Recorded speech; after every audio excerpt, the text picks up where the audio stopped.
Unsolved.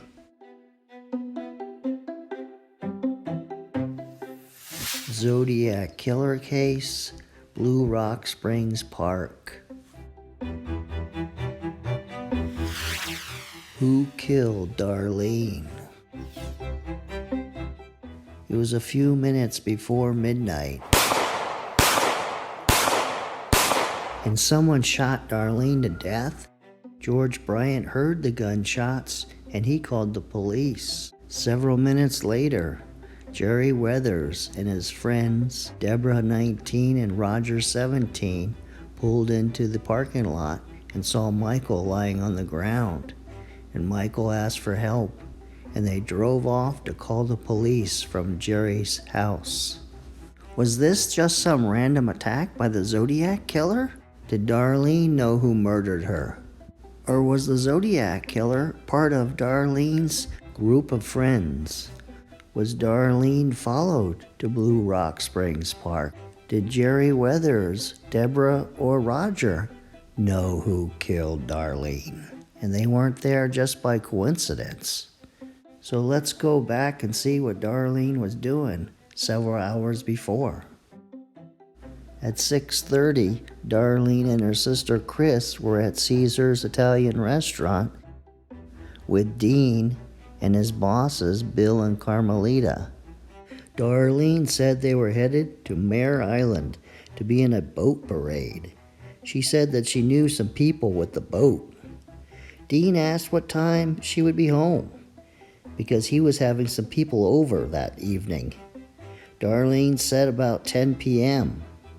Dean asked her to get some fireworks for the celebration and told her that he would be home when they closed up around 12. Darlene drove to her place of employment, Terry's Waffle Shop. Darlene spoke to her good friend, Bobby Ramos, and asked her to come to her house for the party that evening. She said that Chris won the Miss Firecracker contest by selling a whole lot of buttons. Darlene called Michael to say that she had to spend more time with Chris and would call or stop by his place later. Darlene and Chris were celebrating the 4th of July. Darlene was on a parade boat that evening. Was her killer on the boat also? Darlene and Chris returned to Caesar's Italian restaurant and spoke to somebody there who told her that one of her friends wanted to speak to her at Terry's Waffle Shop. And Darlene called the babysitter to check on her and Dina, her daughter.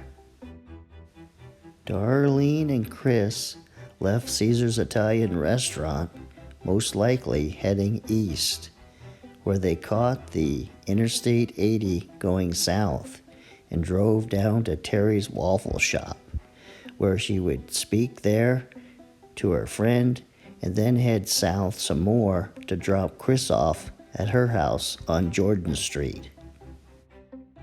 Darlene went inside Terry's and spoke to her friend, while Chris stayed in the car. We don't know who Darlene spoke to because Chris is the one that testified about what happened there. And then when Darlene left the restaurant, and she spoke to some man in a white car before she got back in the car, and they went on their way.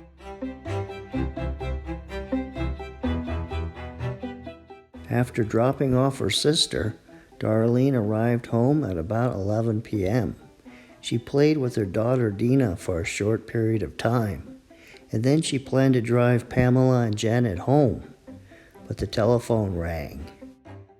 After the phone call, Darlene called Mike and said she'd be right over.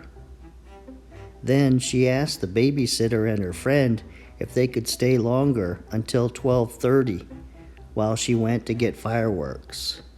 And then Darlene left.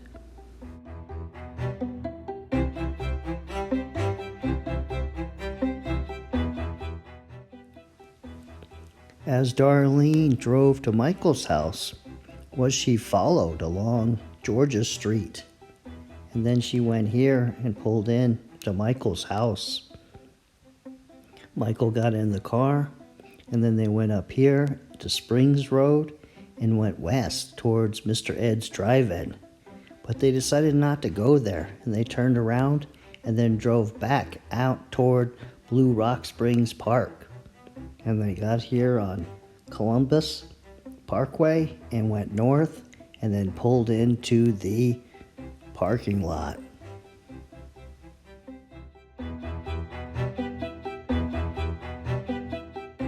Bobby Ramos found out about the shooting at midnight from Officer Howard Buzz Gordon, a mutual friend of Darlene and Bobby.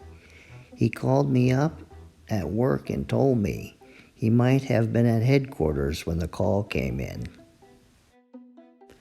Howard Gordon lived at 1613 Florida, and he wasn't a fisherman, and he lived close to Darlene, and he knew her well, and that's her house in the bottom left corner, and he also lived close to the payphone that the Zodiac called from at 12:40 a.m. that night. Well, this ends this episode of Unsolved, and most likely on the next Zodiac killer case, we will look into Officer Howard Buzz Gordon. So I'll see you next weekend.